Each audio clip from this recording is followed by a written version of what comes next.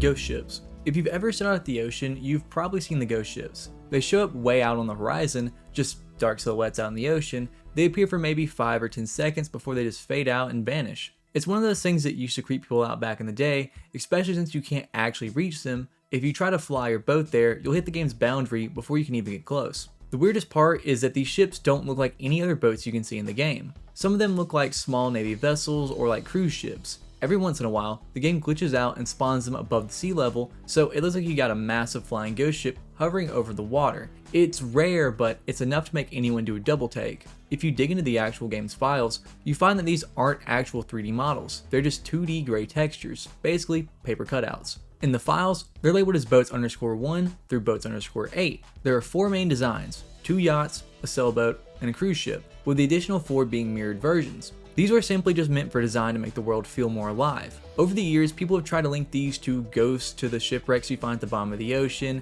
specifically the chartered Libertine Line wrecks. There's even a rumor about a lost sailor haunting the water, but that's urban legend and just coordinate glitches.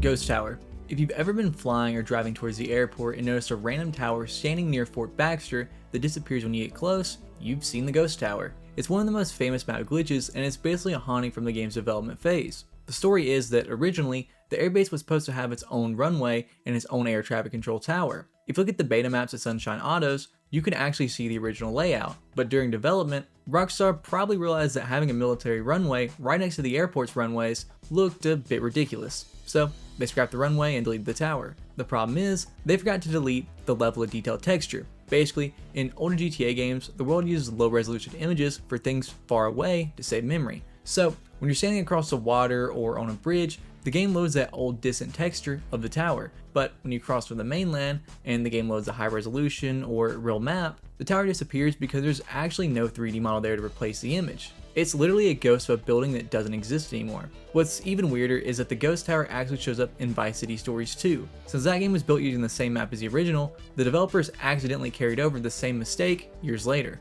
Rockstar references. There are a lot of Rockstar Studio references in every GTA. Basically, it's Rockstar's logo randomly around the map, either hidden or just shown in plain sight. So, quickly go over them. A swimming pool has the logo, there's a Rockstar video game shop, the emblem on the wall of Fort Baxter, a Rockstar tombstone, a Dracula parody with a logo, the tail fin of a plane, the big billboard in Little Havana, the ammunition clerk wears a Rockstar jacket, a dish machine with Rockstar on it, the blood ring banger has the Rockstar logo, the beach towels, graffiti on a shop in Little Haiti, and finally, the Rockstar building.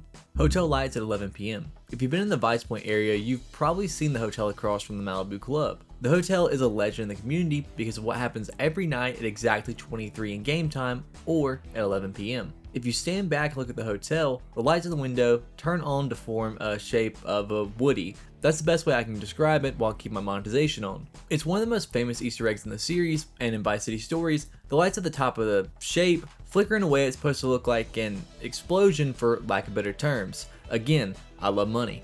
Funeria Romero and Carnicero Romero. The connection between Funeria Romero and the butcher shop next door, Carnicero Romero, confirms a cannibalism ring is in Vice City. The evidence is in the shop windows. If you look into the Carnicero Romero, you'll see some items on display, specifically a human arm, a brain, and a white box labeled human organ for transplant. Now, that's weird enough on its own, but if you walk around in the back of the Funeria Romero funeral home, you'll find an open grave with a skeleton inside. If you look at that skeleton, it's actually missing its right arm. It doesn't take a genius to figure out where that butcher shop is getting its inventory. This whole thing is actually a tribute to George Romero, the director who invented the modern zombie genre with movies like Night of the Living Dead. Vice City leaned into that horror theme everywhere they could. In the shop window, there's an advertisement featuring, I'm probably getting this name wrong, but Bela Lugosi from the 1931 Dracula movie, though they've edited it to give him a fake mustache, glasses, and a Rockstar Games logo on his cloak. Like mentioned a few entries prior,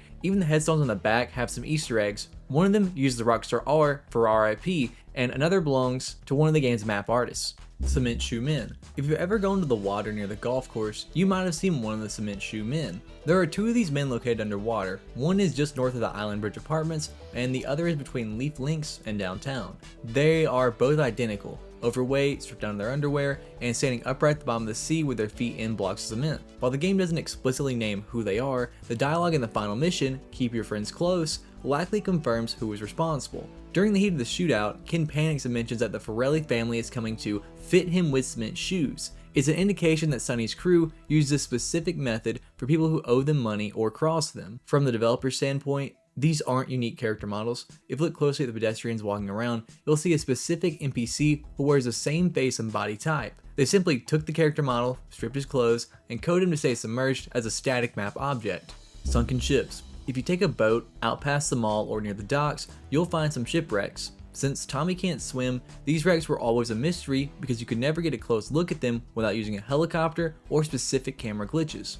There are three main wrecks scattered around the map. The most famous one is a cargo ship on its side on the ocean floor just north of the mall, and right next to it is a submarine. A second identical cargo ship can be found south of the docks, also on its side. Because of how they look underwater, players used to connect these wrecks to the ghost ship myths or even the legendary sea monster. In reality, they're just map assets for world building, even though some people theorize the submarine was a hint towards the Cold War themes of the 80s. Then you have the wrecked reefer sitting under the bridge between Prawn Island and downtown. Unlike the cargo ships, this one's only partially submerged and was abandoned. The most popular theory is that this boat was a prop for the movie Bite, the shark movie that Steve Scott is directing at Interglobal Studios. It looks like the orca from the movie Jaws, which perfectly fits the game's obsession with 80s pop culture references. Big Moon. One of the most iconic secrets in the 3D era GTA games is the ability to change the size of the moon. If you've ever pulled out a sniper in Vice City or San Andreas and shot the moon, you probably noticed it increased in size. It's an Easter egg that's been around since the early 2000s, and it's one of the few myths that actually has a story from the developers. For years, people wondered why this was even a thing. It wasn't until recently that Rockstar developer, and I'm probably getting this name wrong as well, Obi Vermage cleared it up. As it turns out, the Big Moon exists because of a disagreement at the office. Obi had placed the moon in the sky, but 4 different artists couldn't agree on how big it should be. 2 wanted it smaller for realism, and 2 wanted it larger for a more cinematic look. Instead of arguing about it, Obi just coded it so the artists could change the size themselves while they were testing the game. He never got a final answer from them, so he just left it that way, and it shipped with the final version of the game. Beyond the size changing trick, the moon has also been at the center of UFO theories for years. Players reported seeing dark shapes across the moon. While people link this to ET or other weird alien Easter eggs, it's just a silhouette of a bird flying by. Since the moon is a 2D image light source, anything passing in front of it stands out almost instantly. Hanged Man. If you pay attention to the first cutscene in the game, you'll see one of the most mysterious characters in the series, the Unknown Dead Man. While Sonny Forelli is sitting in Marco's bistro in Liberty City, planning out Tommy's quote-unquote business trip to Vice City, there's something else behind him. The presence of this body is a good indicator of how the Forellis operate. While Sonny tries to act like a professional businessman, the fact that he's casually eating and discussing strategy just a few feet away from a hanging corpse shows how ruthless and desensitized he really is, which sets a tone for the type of person he is for the rest of the game. People have spent years trying to figure out if this guy had a name. Some theories suggest that he might be a stabbed man reference to another game files, while others link him to the cement shoe men, suggesting he was just the first victim of the Forellis that we see in the timeline. Birds or UFOs. Most of the UFOs people report seeing at night are actually just navigation lights from commercial planes or white aircraft contrails. In the 3D era, these were often just simple textures, so from a distance, a flickering red light or streaking white lines look exactly like something from another world. There's also the lunar UFO phenomenon where players see dark shapes crossing the moon. In reality, like mentioned earlier, these are almost always just birds. Because they are rendered as dark shapes against the bright moon texture, they lose their bird shape and look like flying saucers. If you want to see a real UFO in the game, you have to go to Interglobal Studios. Inside one of the sound stages, you'll find a literal flying saucer. For years, people debated if this was a functional vehicle or a secret Easter egg, but the game files, where it's labeled as props_group1, confirm it's just a hollow movie prop. Rockstar also loves to poke fun at the obsession with aliens through the game's radio. You can hear about them on K-Chat, where guests like Martin Grades rambled about UFOs and Aztecs, or TV show Yuppie and the Alien, which parodies Miami Vice by giving the lead detectives a $250,000 sports car and a spaceship. Even the Vice City Stories manual gets in on the joke, featuring a redneck claiming that aliens stole his brain and drank all his liquor. Zombie Elvis. One of the most random Easter eggs in the 3D era GTA games is Zombie Elvis. There isn't an actual NPC you can run into, but it's a recurring gag that shows up across the Liberty City and Vice City games, poking fun at the real-life legend that Elvis Presley was still alive. The main piece of evidence is the Liberty Cock newspaper, which you can see blowing around the streets or littered in various corners of the map. The front page headline reads, "Zombie Elvis Found," right next to a picture of Elvis that makes him look like a zombie. But the newspapers aren't the only place he shows up. If you look at the banners pulled by the dodo planes in the sky, you'll see the exact same "Zombie Elvis Found" message behind him. People have tried to find an actual Zombie Elvis model in the game files, but it doesn't exist. The closest thing we get is in San Andreas, where you can find Elvis impersonators all over Las Venturas. While some players back in the day swore they found a zombie version of these NPCs, they were actually just standard street performers meant to parody the Las Vegas Strip. Sunshine Cars map. If you go to the Sunshine Autos and then look at the textures in the garage and showroom area, there are maps that don't quite match the final version of Vice City. These are actually beta maps. They show a version of the map from earlier in development with a different layout for the airport and even that ghost tower that was eventually deleted.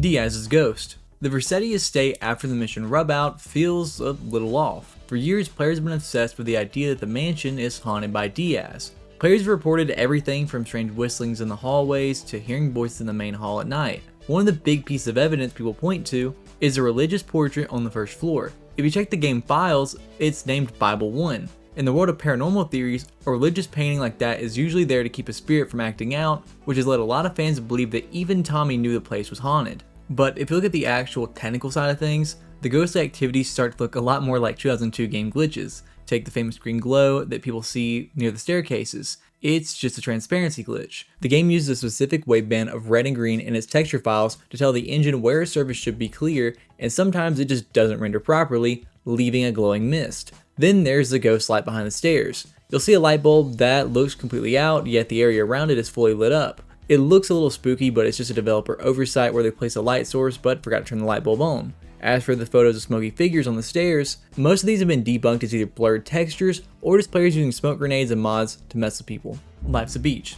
Life's a Beach is a mission from San Andreas. You're doing a favor for OG Loke, who is a delusional rapper in the series, and he needs a sound system for a house party. So he sends you down to the beach to hijack a van that's basically a mobile club. The name Life's a Beach is a great callback to Vice City. There was a billboard in Little Haiti that said Life's a Beach, but someone spray painted over it to make it say what's on screen. I want to keep this monetized, of course. Rockstar clearly liked the joke enough to reference it in a mission title for CJ, Dick Tanner. You might not remember the name right away, but if you've played the mission auto side, you've definitely killed him. He's one of the targets Tommy has to track down, and his lore is how Rockstar uses minor characters to parody their real-life rivals. In the game, Tanner is part of a European gang that's secretly planning a robbery. To keep a low profile while they set things up, he's working undercover as security guard for DBP Security. Tommy eventually catches up with him near Ocean Beach and ends the robbery plans before they even start. The interesting part about this guy isn't his role in the story, it's the meta joke behind his name. Tanner is a direct reference to John Tanner,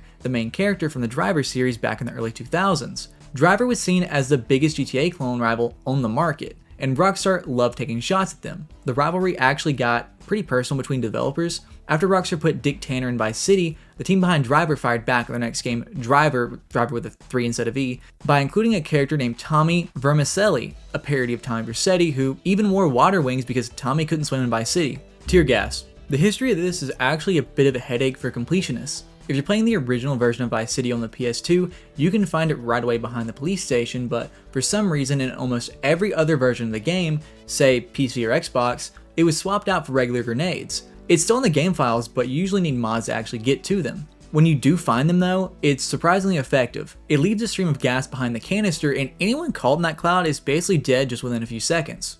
Submarine. One of the most debated underwater secrets in Vice City is the submarine. If you grab a helicopter and fly north of the mall, you can spot a sub in the ocean next to the cargo ship wreck. The thing that gets everyone talking is the way it's positioned. It's perfectly level and pointed right at the wreck. Since Tommy can't swim, most only ever saw it as a shape in the waves. It doesn't even have a name in the game files, which led to years of theories about secret Cold War missions or hidden treasure inside the cargo ship. There's another part of this that takes you to the junkyard. Players swore they found the wreckage of the submarine in one of the pile of scraps. If you look at it, it's this hollow metal tube that looks like a submarine hull, but if you look closer, it's a set of sectional water tanks used for industrial storage.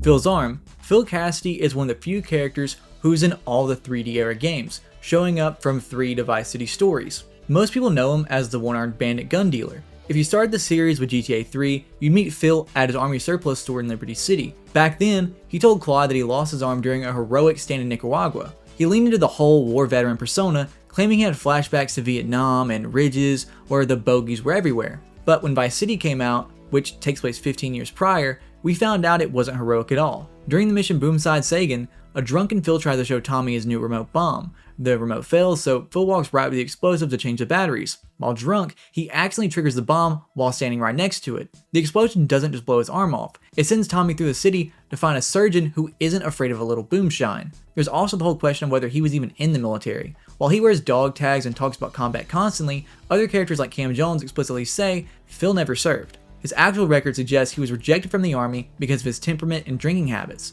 By the time we see him in Vice City stores in '84, he's already deep into the boomshine business, which he claims is so strong it made him go blind in his left eye just from the fumes. Giant shark. The scariest thing about the ocean was the possibility of what was in the water itself. For years, players hunted for a giant shark or a megalodon, and while some of it was rumors, there's plenty of truth to the shark myth. In the actual game world, sharks are proven to exist. They're modeled after bull sharks and spawn randomly throughout the waters. Because they're a grayish color and don't have moving animations, it's easy to mistake them for dolphins. Since they aren't interactive and can't be killed, they're really just meant to make the water feel more alive. If you're looking for the giant version though, you have to head over to the Interglobal Studios. Inside the D-Wing, you'll find a shark hanging from the ceiling.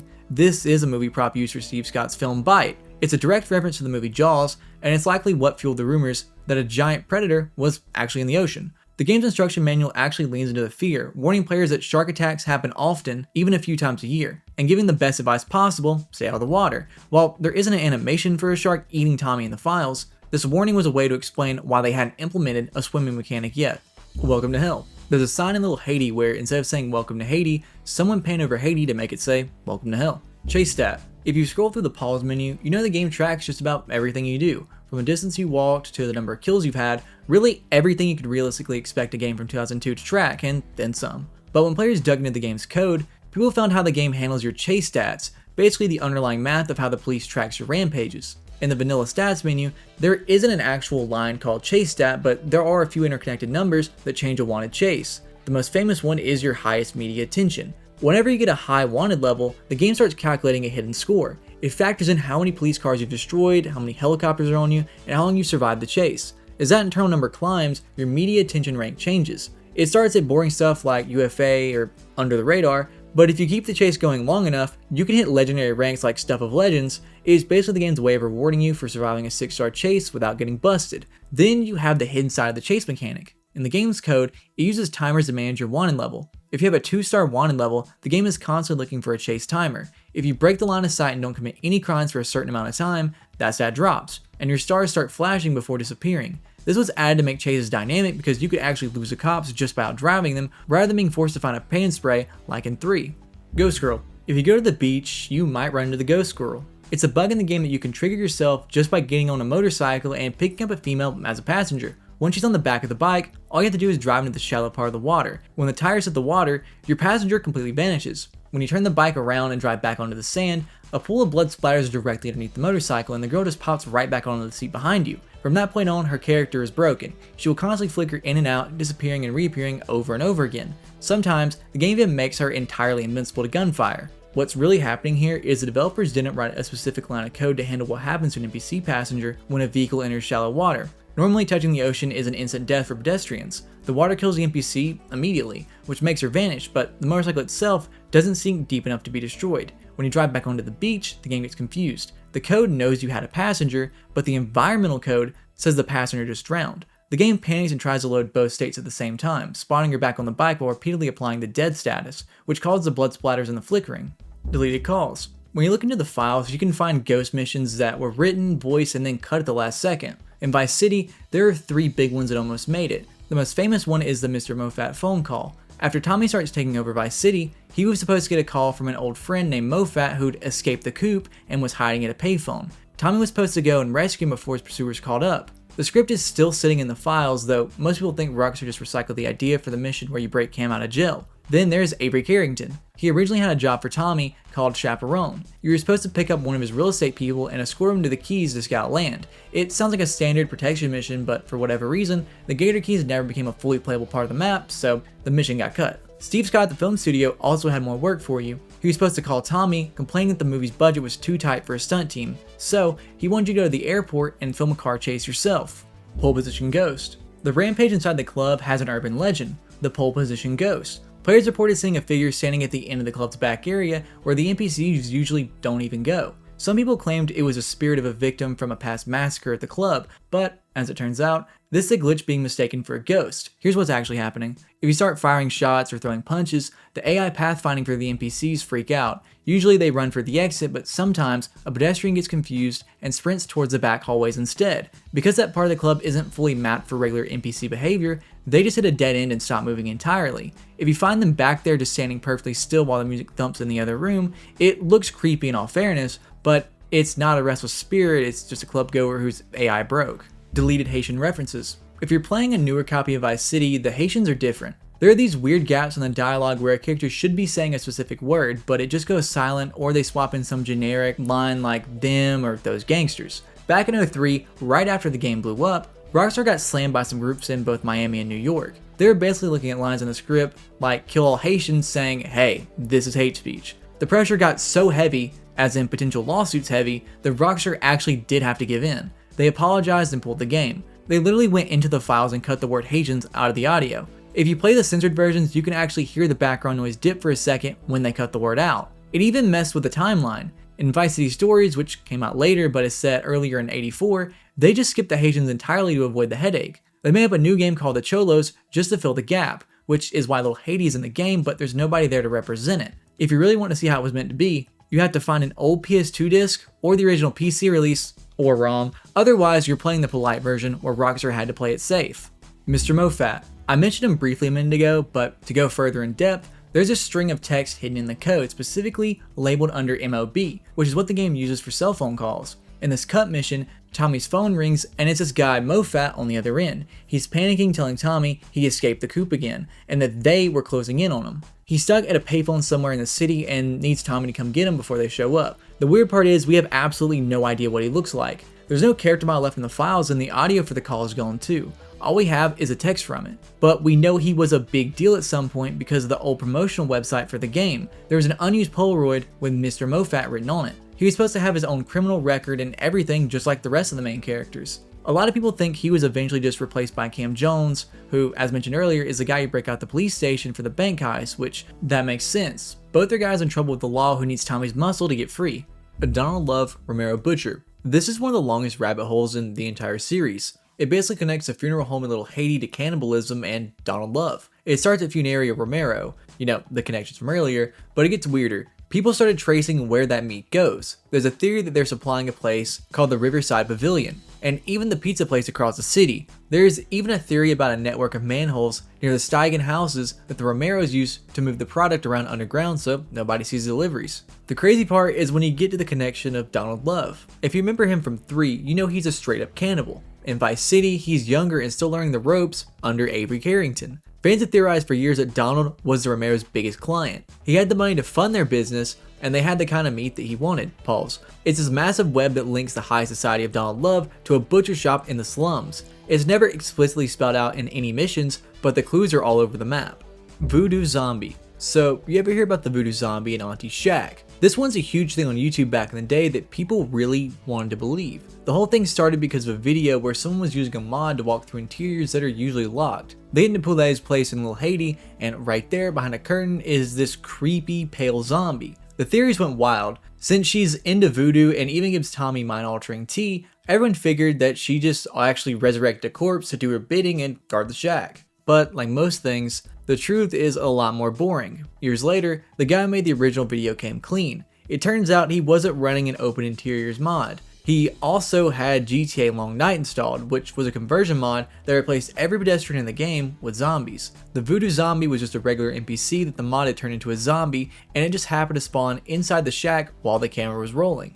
Constantino Smith. If you listen to the talk radio, you probably remember Constantino Smith. He's that stereotypical goth guest on VCPR. Maurice Chavez basically introduced him as a manically depressed loony with anemia. He leans hard into the 80s doom and gloom aesthetic. He says, "I'll keep wearing black until something darker comes along," and claims he hasn't seen direct sunlight in 18 years. He says he spends his weekends hanging out in graveyards because only darkness is truth. The funniest part of the segment is when the other guest, Jeremy Robert, the self-help guy, convinced him to put a hex on Maurice. It's pretty good satire where you've got a guy selling fake motivation and a guy obsessed with the occult arguing on a public radio show. What's pretty cool is that he was voiced by a real-life occultist who goes by the name Konstantinos, Leo Till's ghost. There is a myth that stayed buried in Russian GTA forums for a long time. The story goes that this player was walking around Ocean Drive at 2 AM just doing the usual police chase stuff when they heard this distinct sound, like a cleaver hitting a block. Then they supposedly saw a shadow on a building wall that looked exactly like a chef. After a few seconds, the shadow just vanished into thin air.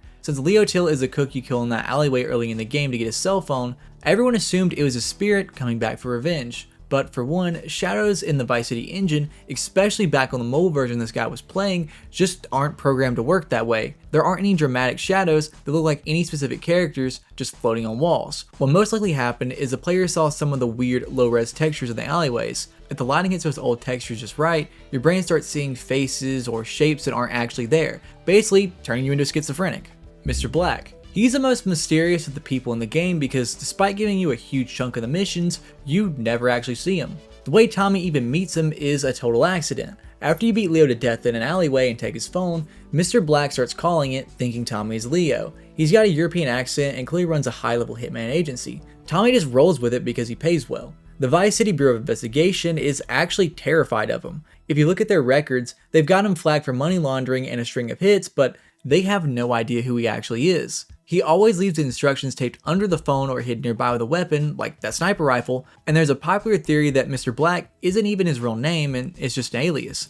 Pastor Richard's missions. He's a perfect representation of 1980s televangelists. He's corrupt, obsessed with money, and mostly crazy. You first run into him at Cortez's yacht party, but most people know him from his appearance on the radio station on VCPR. He's the head of the Pastor Richard Salvation Statue organization. His pitch to the people of Vice City is, the world is ending in a nuclear holocaust, the seas are turning yellow, and the only way to survive is to send me all your money so I can build a giant radiation-proof statue of myself for you to live in. Of course, if you listen long enough, he lets it slip that he's using the donations to build himself a massive mansion in Hawaii. During that radio segment on Pressing Issues, he gets so fed up with another guest, a nudist named Barry Stark, that he actually pulls out a gun and shoots him in the genitals on air. Genitals because, monetization. Anywho, he's based on 80s preachers like Peter Popoff and Jimmy Swaggart, guys who made millions promising miracles while hiding some pretty dark secrets. What's funny is that even the Vice City Bureau of Investigation has a file on him, basically calling him a maniac firebrand preacher who writes awful books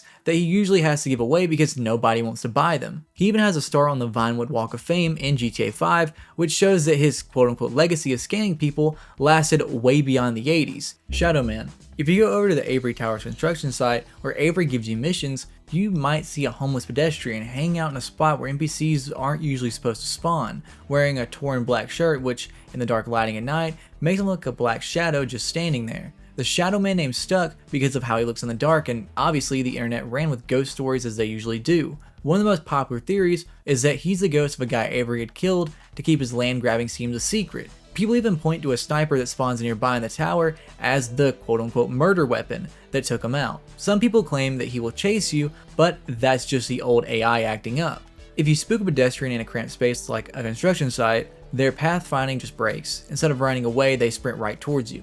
Haitian Voodoo Ritual. So this isn't just some fan theory or a glitch like the other entries, it's actually one of the few myths in Vice City that is 100% proven and built directly into the game's lore. When you go to Auntie Pouillet's shack, if you look around you'll see candles and ritual equipment pretty much everywhere, but the detail goes deeper than just the props. They actually put in prayer rugs featuring real voodoo deities like Busi, the three-horned bull, La Serene, and Dambala. Sorry if I got any of those names wrong, I'm obviously not going to know how to pronounce these. But you can find these high-res textures for the deities hidden in the game's internal files. The most interesting part is how this affects the story. In the mission Juju Scramble, Auntie Pouillet gives Tommy what he thinks is just a cup of tea. In reality, it's a voodoo potion, basically a mind-altering drug like we said earlier. It's the reason why Tommy ends up doing all these dangerous jobs for the Haitians, like finding his own friends, the Cubans, and then later claims he has absolutely no memory of ever working for her. She literally hexed the protagonist to use him as a puppet. Even the symbol on the map for her is just a voodoo doll, and if you walk through the storm drain in Little Haiti, you'll see graffiti of the same doll on the walls. Rockstar even leaned into this in the physical game manual. It's wrote like a travel guide basically praising Auntie Pouillet's abilities and suggesting that people should visit her for her voodoo services. Hidden Treasure Theory. If you look at the aquarium in the Ocean View Hotel, it has 3 specific miniature models: the Ocean Beach Lighthouse, a shipwreck propeller, and an open treasure chest. Players have treated this like a literal treasure map. If you open the game map and draw a line between the actual lighthouse and the shipwreck off the coast, the Ocean View Hotel sits almost exactly in the middle. People spent forever around that wreck convinced there was a physical chest full of money hidden in the sand or inside the hull. There's also a darker meta theory that links us back to GTA 3. Some people notice that the rock arch and lighthouse in the tank look exactly like the ones behind Salvatore Leone's mansion in Portland. Even weirder, the open chest is a perfect match for the one Claude finds at Donald Love's place right after Donald mysteriously vanishes. When you realize there's also a poster of Claude on the wall in the apartment, it starts feeling like the treasure is just a nod to the fact that Tommy is living in a world built on the bones of the previous game. Torture cells. If you're around the main offices of the police station and you look through the barred windows in the back, you'll see these dark rooms. People thought they were seeing torture chambers. People talked about vertical wooden posts that looked like racks or stakes, and the lighting was so dim that it felt like a secret dungeon where the Vice City PD was doing some off-the-books interrogations. The rumors went into overdrive trying to find a way in. There are 2 fake doors in the station, one in the main hallway and one back by the actual holding cells that are completely inaccessible. Everyone assumed these were the hidden entrances to the torture area. But then people started using FreeCam mods to actually clip through the walls and get a good look at what was inside. As it turns out, the torture devices were just flagpoles. The cells are actually just small storage closets used to hold the base and poles for the flags you see around the station. Because the textures were so blurry and the room had almost no lighting, a flagpole looked like a wooden stake from a distance.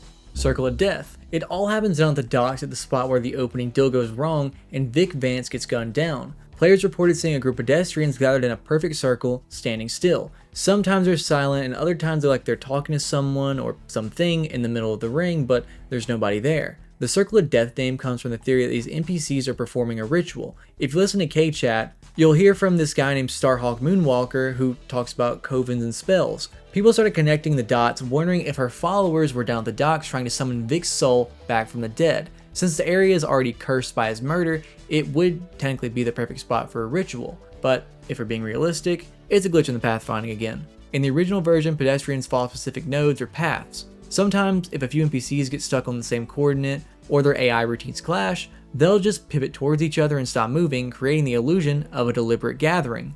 Evil voices. Basically, players started reporting the shriek sound that would play right as they were wasted. It usually happened when they were caught in a massive car explosion. If you listen to it in the middle of a chaotic firefight, it sounds like a demonic scream or a disoriented voice mocking you as the screen fades to black. The rumors went pretty wild with this, especially once 4 came out years later and actually did have an evil voice Easter egg hidden in its files. People went back to Vice City convinced that they had been planting the seeds for some supernatural entity that only appeared when you died. But when you actually pull the game's audio files apart and look at the sound files, the evil voice isn't a voice at all. It's just a heavily distorted metallic sound effect used for a vehicle's engine during an explosion. Because the sound is so synthesized and slowed down when the game enters that wasted slow motion camera, it tricks your brain into hearing a shriek.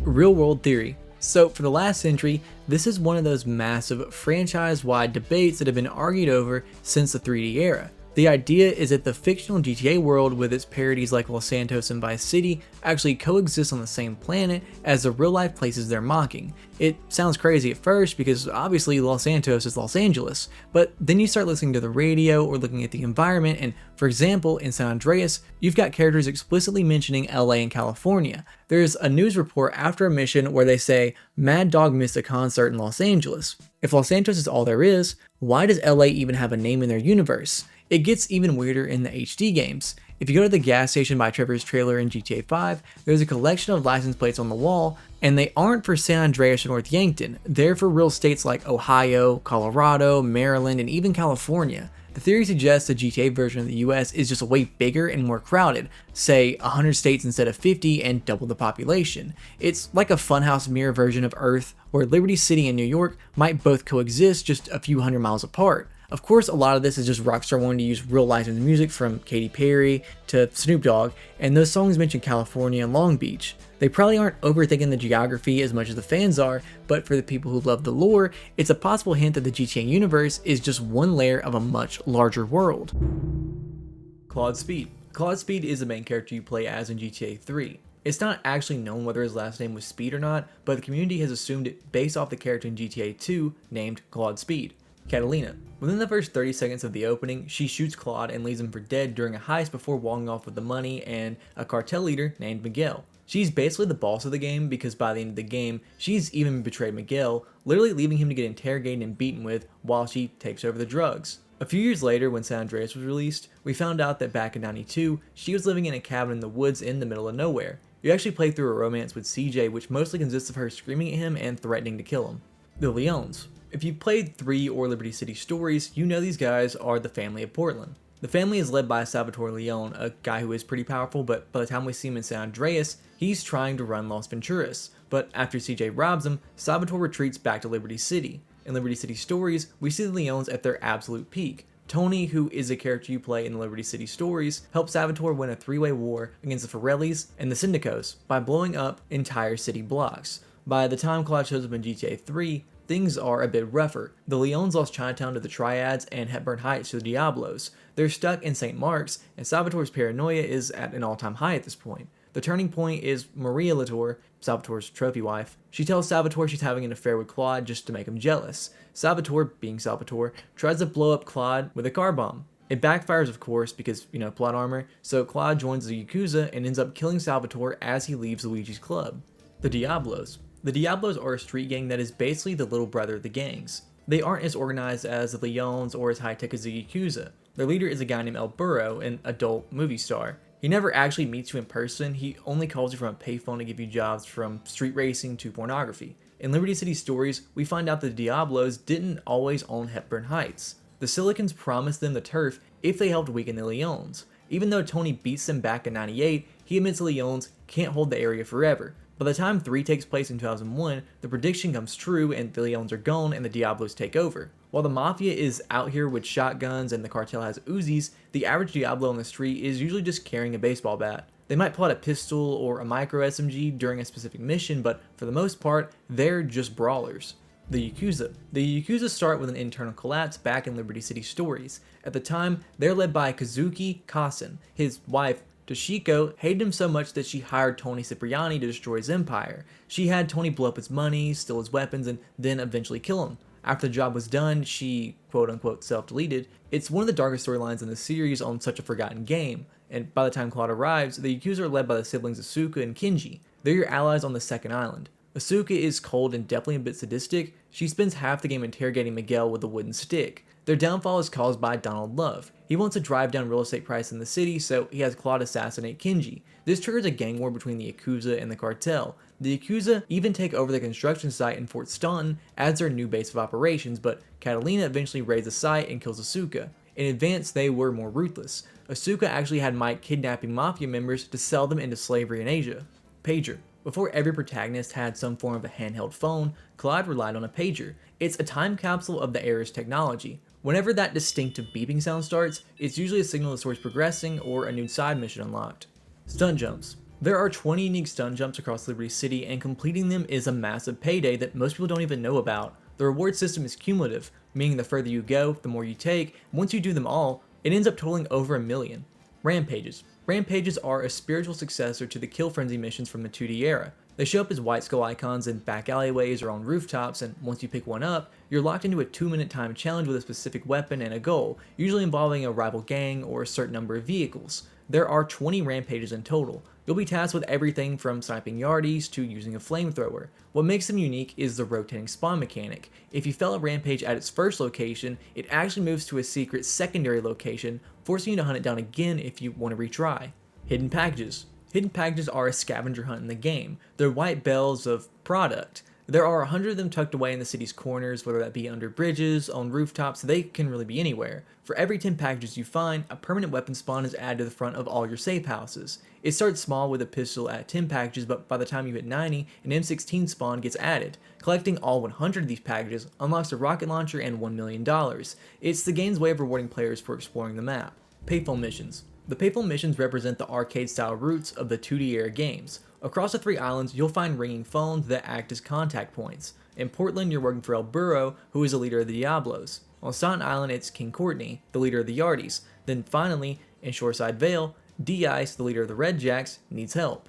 Cheat codes. In the 90s and 2000s, cheat codes were practically a core mechanic of really every game. Unlike modern games where cheats are tucked away or resold as some form of DLC, in 3 they were activated by button combos or typing phrases directly into the game. Whether cheats like I like Scotland for overcast skies and I love Scotland for storms are a direct nod to Rockstar North's headquarters. Then there's Chitty Chitty BB, a reference to the flying car from Chitty Chitty Bang Bang, which gives your vehicle low gravity and allows you to glide across the water or on top of roofs if you hit a ramp fast enough. And that cheat code is a legitimate core memory for me as a kid. Interestingly, the PC version also included a gore mode from the code Nasty Limbs cheat, which allowed for dismemberment.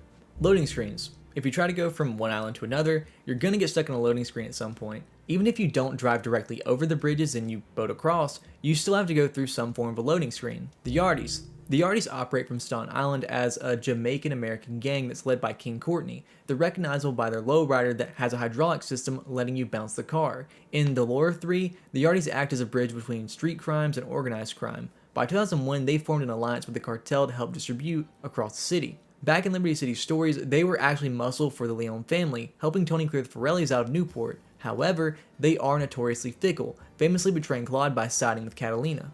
9/11 changed the game. The impact of 9/11 on GTA 3 is one of the most famous stories in gaming. Because the game was set in a New York-inspired city and was scheduled for release in the fall of 2001, Rockstar had to make emergency changes literal weeks before launch. The primary shift was a 3-week delay to remove content that felt insensitive. The most immediate change was to the police cars. In the early beta versions of the game, the cars featured a blue and white paint scheme that almost perfectly mirrored the real-life cars at the time. To distance the game from what happened, they changed the livery to a black and white design. The game's art box was also scrapped. The original European cover featured a close-up of a character aiming a sniper rifle at the viewer. It was replaced by the now iconic montage layout with various panels of characters and cars. The most famous change is a cut character named Darkel. He was a homeless guy who lived in a tunnel and was originally meant to give Claude a series of terroristic-style missions. Rumors swirled for years that he had missions involving flying a plane into a building and blowing up a school bus. Rockstar has since clarified that Darkel was removed months before 9/11 just because he didn't fit the game, but they did admit to removing one mission after the attacks because it involved blowing up an ice cream truck to kill civilians. His name is still in the files, and they're tied to the Rampage system.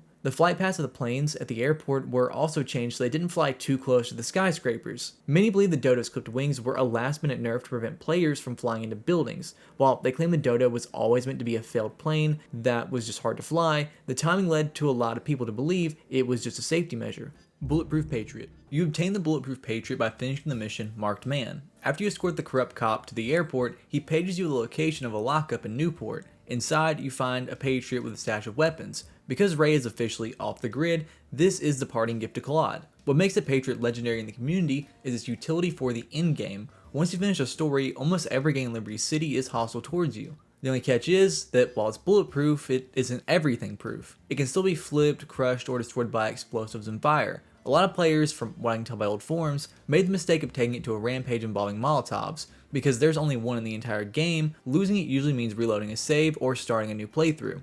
Salvatore's Special Black Stretch. You see the Special Black Stretch during the mission Sayonara Salvatore, where Claude assassinates Salvatore while he's leaving Luigi's club. While the city has standard silver limos, this jet black variant is unique to Salvatore's. In the original PS2 release, this limo was famous for being a trap vehicle. It was programmed with bulletproof, fireproof, and explosive-proof properties to ensure the player didn't just blow up the Don from a distance with a single grenade. This made it the most powerful vehicle in the game, even beating out the Rhino tank in turns against explosions and Molotovs. It isn't technically obtainable through normal gameplay. When you kill Salvatore, the limo is scripted to speed off or vanish and the doors are permanently locked. However, dedicated car hunters found a way to get it. By using a second vehicle to push a limo all the way across the city to a safe house garage, once the door closes and reopens, the values applied to the car reset, and the player finally gets to keep the limo.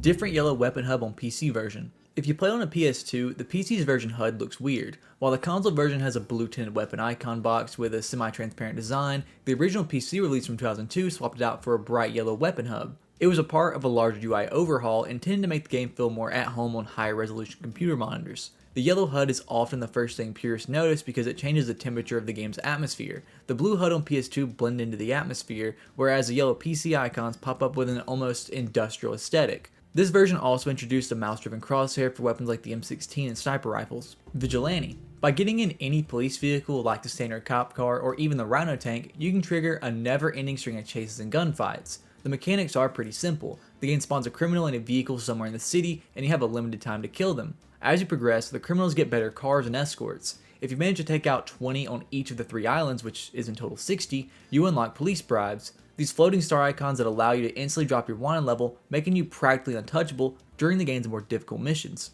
Darkel. I mentioned him earlier on, but Darkel is the most legendary cut content in GTA 3. He was a homeless guy who lived in the tunnel beneath the dirt track, and he was originally supposed to be one of Claude's primary mission givers. While he was completely removed from the final game, he's all in the code, leading to decades of urban legends and hidden character sightings. The most persistent rumor is that Darkel was removed because of the 9/11 attacks. Fans speculated for years that he had a mission involving flying a plane into a skyscraper or blowing up a school bus, and Rockstar eventually stepped in to debunk the most extreme theories, saying that Darkel was actually cut months before the tragedy because his crazed revolutionary tone didn't fit the rest of the game's cynical vibe. However, they did admit to removing one mission where Darkel tasked you with blowing up an ice cream truck to attract and then kill large groups of people. Even though his character model is gone, Darkel still exists within the game. The internal class name for the Rampage system is still C Darkel, like letter C then Darkel, suggesting he was originally the one who would hand out the skull pickups. If you dig into the game's files on the PC version, you can still find his character textures and a model of a bearded man in rags.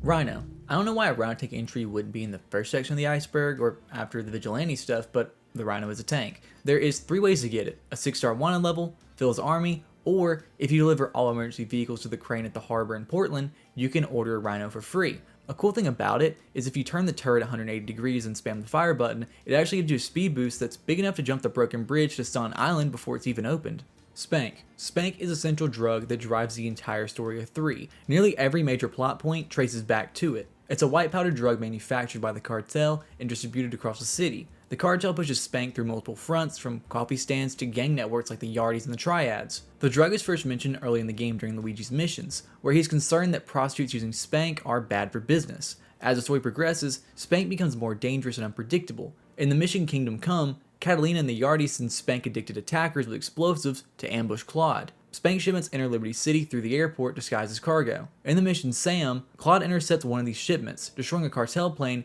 and recovering packages of the drug. The packages themselves look like the hidden packages in the city. Taxi fares. To activate the missions, you get in a taxi and then you start picking up random pedestrians and driving them where they need to go. Once the mission starts, the taxi's roof sign lights up and nearby people will get in the vehicle as passengers. From there, the player is given a time limit to reach the destination. The faster you drive, the more you earn. Each drop-off increases your streak and the bonuses stack. What makes taxi fares matter is a reward for completing 100 total fares. Once you reach that milestone, the Borgine taxi unlocks at the taxi depot in Harwood. The Borgine has improved acceleration, better handling, and stronger durability, making it one of the best vehicles in the game.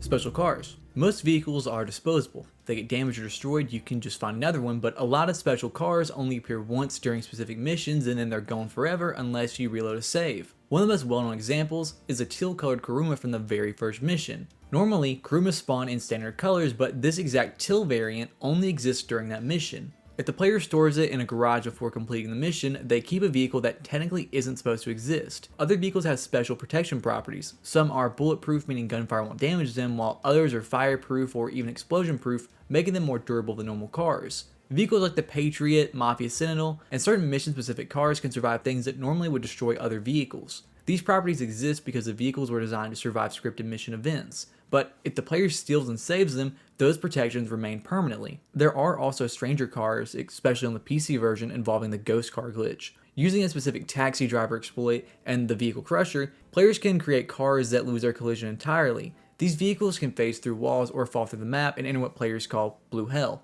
Import/export. Import/export is one of the most time-consuming side activities in the entire series. Through the city, there are special garages and a crane in Portland that need specific vehicles. Once you deliver a vehicle to one of these locations, you're paid instantly regardless of the car's condition. At first, it just feels like a simple collection activity, but once you complete an entire list, the garage offers those same vehicles back to you for free. Instead of stealing the cars off the street, you can walk up to the garage and spawn them whenever you want. This essentially gives you permanent access to vehicles that would otherwise be rare or locked behind story progression. The Portland crane works differently. Instead of civilian vehicles, it needs emergency vehicles like police cars, ambulances, FBI cars, and it'll even ask for the Rhino. The final rewards are pretty big. Each completed vehicle earns cash, but finishing an entire list gives a $200,000 bonus.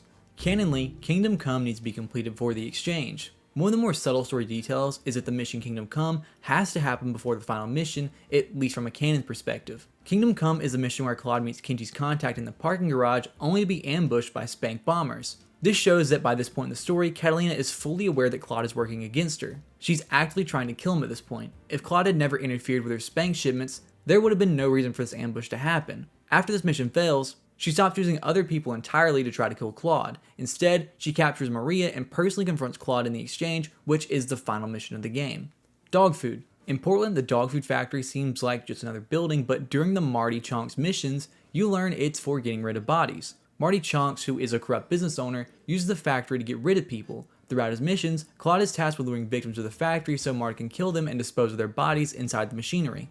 Laszlo Jones. Laszlo Jones is the host of Chatterbox FM, which is a talk radio station. Chatterbox is structured as a call-in show where people call in to talk about conspiracy theories, personal problems, or just life in general. Fernando, welcome.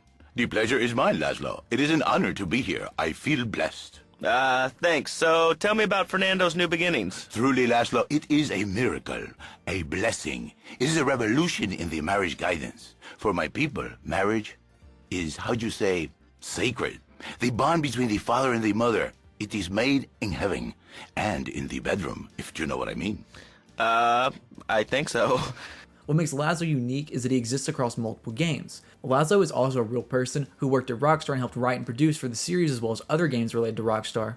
Funny pedestrian lines. One of the most iconic and unintentionally funny parts of the GTA games is the random things pedestrians say. Unlike modern GTA games where dialogue is somehow more grounded, pedestrians in 3 often shout literally the weirdest lines you can think of. You'll hear things like, "My mother's my sister," My mother's my sister! or, "Yep, I've been drinking again." Yep, I've been drinking again. Just randomly for no apparent reason. Ghost Town. Ghost Town technically exists in the game, but was never meant to be seen by players. It's a small group of buildings floating out of bounds in an empty space beyond the normal map. The area contains a bank as well as the surrounding buildings. This is where the game's opening cutscene takes place. Instead of placing the scene inside the map, they built a separate city purely for the cutscene. What makes Ghost Town even stranger is that it physically exists during gameplay just outside of the playable area. You can reach it by flying the dodo, granted it's really tricky, but you can still fly over there. The Observatory. What's interesting about the Observatory is that it's basically a ghost location. It's not even part of the map. It wasn't meant for players to reach it by any normal means. If you want to get up there, either by using cheats or by the dodo, you find out pretty quickly that the building itself and the ground beneath it have literally no collision. Even though it's unreachable, it was featured on the original teaser website with the tagline, "See the stars" or "pollution." But if you play GTA Advance, the observatory is completely gone, and its place is a warehouse belonging to the Yardies. You weren't supposed to be able to get here, you know. In an alley on Staunton Island, there's a sign left by a developer specifically for players who like to break the game. To actually find this, you have to go to the parking lot from the mission Kingdom Come and use a large vehicle, say an ambulance or Trashmaster, and use it to hop over the wall and into an area that's normally completely inaccessible. If you make the jump, you'll find a large white board propped against a wall that says, "You weren't supposed to be able to get here, you know." What's really cool is how this sign has evolved over the games. When Liberty City Stories came out on the PSP, they changed the text to say "hello again!" with a smiley face. Then, in the PS2 version of that same game, they changed it again to say, "You can't get enough of this alley, can you?" They even kept the tradition alive in the Defective Edition. Tony Cipriani's mother. Even though she's a constant presence in the lives of the Leone family, Tony Cipriani's mother is actually a faceless character. You hear her screaming at Tony from inside the restaurant during his missions, but you never actually see her. She constantly berates Tony, comparing him to his deceased father and telling him he'll never be a real man. In Liberty City Stories, she actually puts a hit on her own son because she's so disappointed in him. She only calls it off once Tommy becomes a made man in the Leone family. Cedar Grove based on Cedar Grove from real life. If you drive around the north part of Shoreside Vale, you'll notice that Cedar Grove feels a little different from the rest of the city. While Portland's industrial and Staunton is basically a concrete jungle, Cedar Grove is suburban and filled with mansions and winding roads. It turns out the area is actually based on a real-life neighborhood in New Jersey, also called Cedar Grove. Just like in the game, the real Cedar Grove is just a suburban area. In the real world, this part of New Jersey is famous for being home to many of the types of people portrayed in mob movies. D-Ice's brother can die, but you don't fail the mission. In the final mission for D-Ice, titled Rumble, you help his brother take out a group of rival Purple Nines in a street fight. Now, in almost every other mission where you have an ally, them living is a requirement. If they get killed, you get a mission failed prompt. But D-Ice's brother is a weird exception. Even though he's a named character and the whole point of the mission is to back him up, he can actually be killed during the fight, and the mission will keep going. As long as Claude survives and takes out the remaining Purple Nines, you still pass the mission. Leon McCaffrey. In Liberty City Stories, McCaffrey was a high-ranking cop who was on the Leone family's payroll. He's the one who introduces Tony to the Yardies and helped with the downfall of the Sindaco and the Forelli families. He didn't care about the law at all. He told Tony, "All I care about is my cut." Fast forward to 3, and McCaffrey is the partner of Ray Machowski. By this point, the department is closing in on him, so McCaffrey decides to snitch on Ray. This leads to the mission Silence the Sneak, where Ray sends Claude to throw a grenade in McCaffrey's safe house. The crazy part is that he actually survives that explosion. You have to go back and finish a job in the mission Plaster Blaster while he's being brought by ambulance, completely covered in bandages. In the PS2 files, there was an unused character model named Plaster with a limp animation, which suggests that originally he was supposed to hop out of the ambulance and try to run away on foot while covered in full body casts. Marty Chonks. Marty employs Claude for 4 missions that are actually a parody of the 1989 film The Cook, the Thief, his wife, and her lover. In these missions, Marty has you pick up people who are causing him stress and bring them to the factory. Once they're inside, you hear a crunching sound, and it's heavily implied that Marty is turning them all into dog food just to save his business. What makes Marty unique is that he's the only phone mission giver in the game who doesn't have a dedicated icon on the map, making his missions feel like a secret side quest. The story ends in a pretty ironic way too. In the final mission, Marty tries to lure his wife's boyfriend, Carl, to the factory to finish him off. Pause. But unlike the other victims, Carl comes with a shotgun and guns Marty down right in front of you. If you stick around after the mission, you can actually see Marty's dead body before it despawns.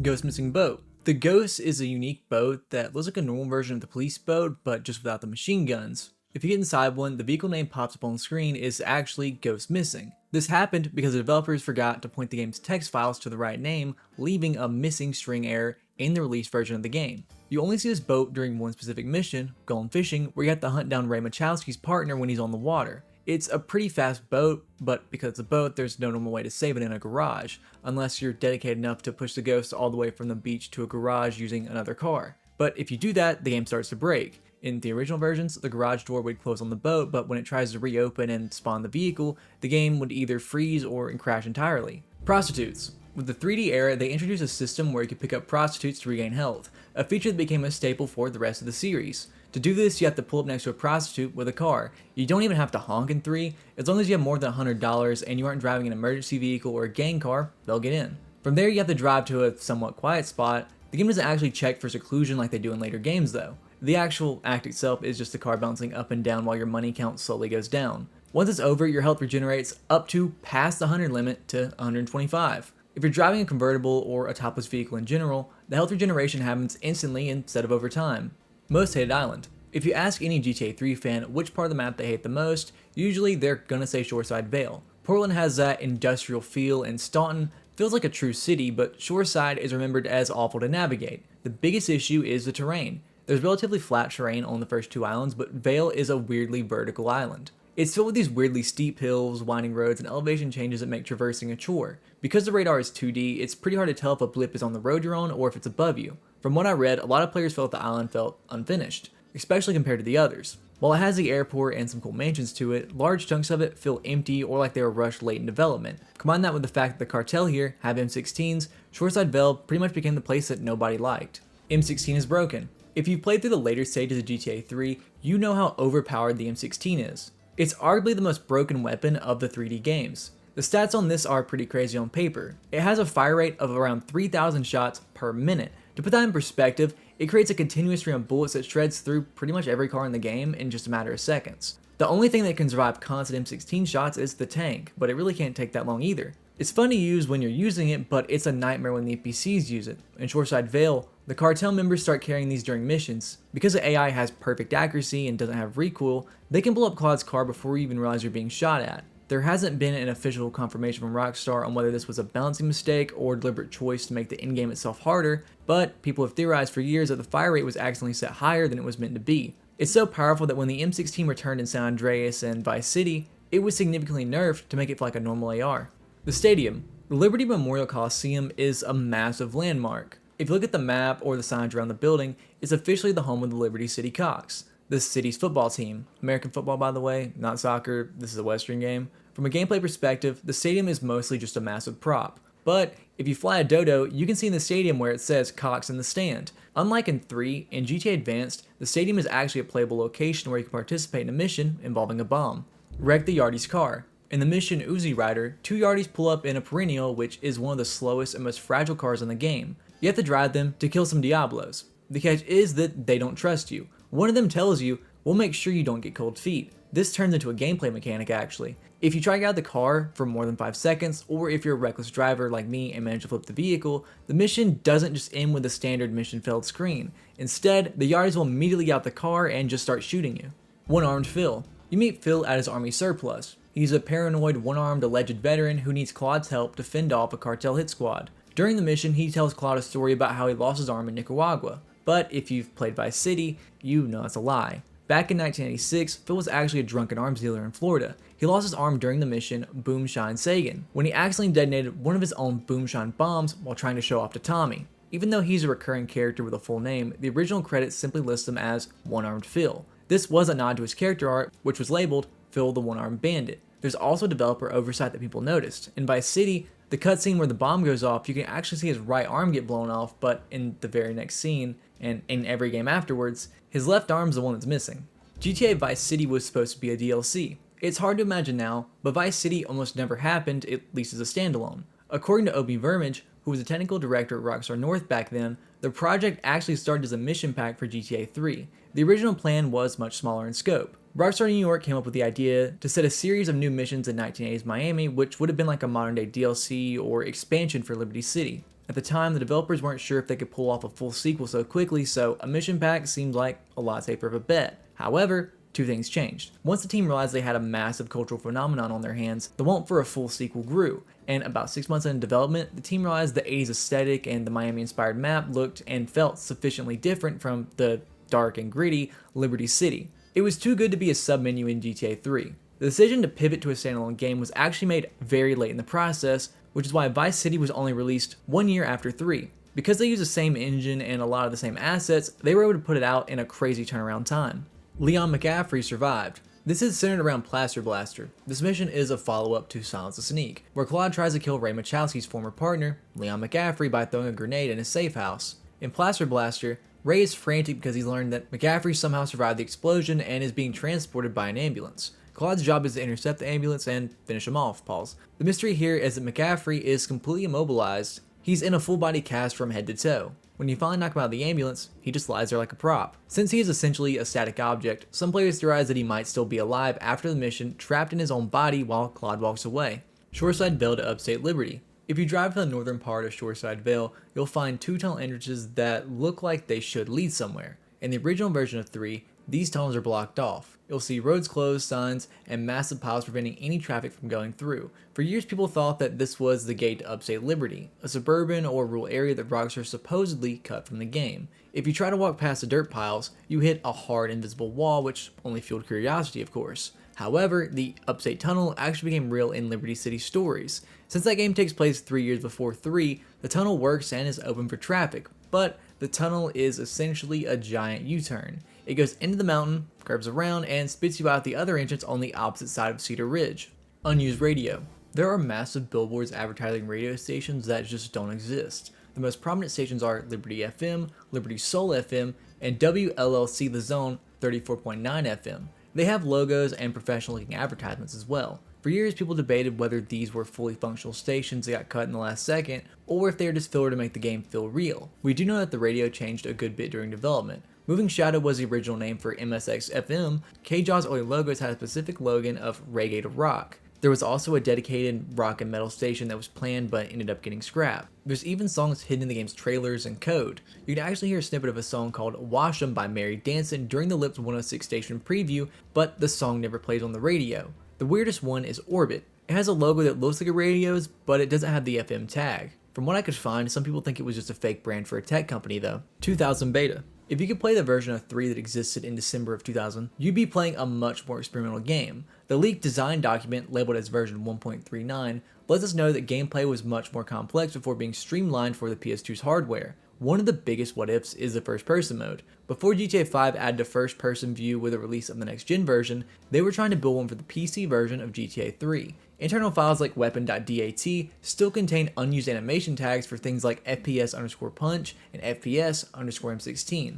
It was inspired by GoldenEye 007 on the N64. They wanted an over-the-shoulder targeting mode for certain weapons. While we got a version of this with the sniper rifle and the M16 to an extent, the full over-the-shoulder system was scrapped. The original weapons list was also a lot longer with 17 distinct weapons. Some of the more memorable ones are the landmine, silent weapons like a pistol and Uzi, and the crowbar and golf club melees. The weirdest cut item is the camera pickup. In the PS2 version's code, there are 8 locations in Portland where these used to exist. When you picked one up, the game would lock into a cinematic director's camera angle. It's thought this was a prototype for the stunt jumps camera we'd end up seeing later on. Instead of the game slowing down time when you hit a ramp, you would have to find a camera and then you had to film your own stunt. It's a cool idea, but definitely created an annoying form of friction that they ended up ditching. One small detail is the original Uzi model. On the early Ammunition teaser website, the Uzi had a bright orange tip. It was a reference to real-life criminals who would paint the tips of their guns to make them look like toy airsoft weapons to trick police.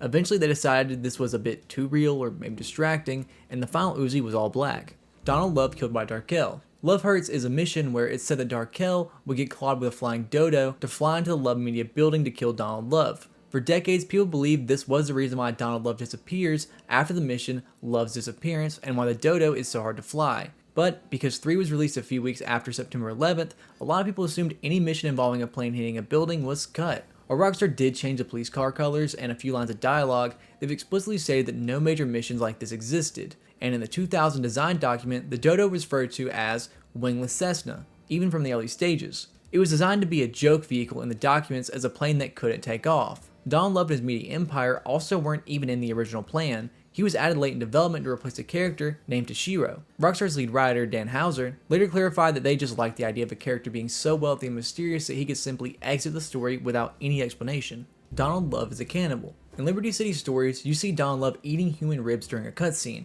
He even tells the protagonist, Tony, that it tastes like chicken. The most famous part of this involves Avery Carrington from Vice City. Love gives you the mission to kill him, but then has you steal Avery's body from an ambulance. He takes the corpse to a private jet to eat it. Avery was his mentor, and Love literally ate him to take over his business plans. And 3, you have a mission to recover photos from a morgue party. The game doesn't show the pictures themselves, but based on the other games, we know he was taking photos of himself eating people. But when he disappears at the end of 3, he leaves a weird package behind. Some people think he ate the old Oriental gentleman who was staying with him and then fled the city to avoid getting caught. So yeah, if you're still around after almost 5 hours of GTA Iceberg lore, thank you for watching. If you enjoyed, like and subscribe, become a member of the channel if you want to see extra content or just old content that I don't think holds up to what I want to release now. So yeah, see you.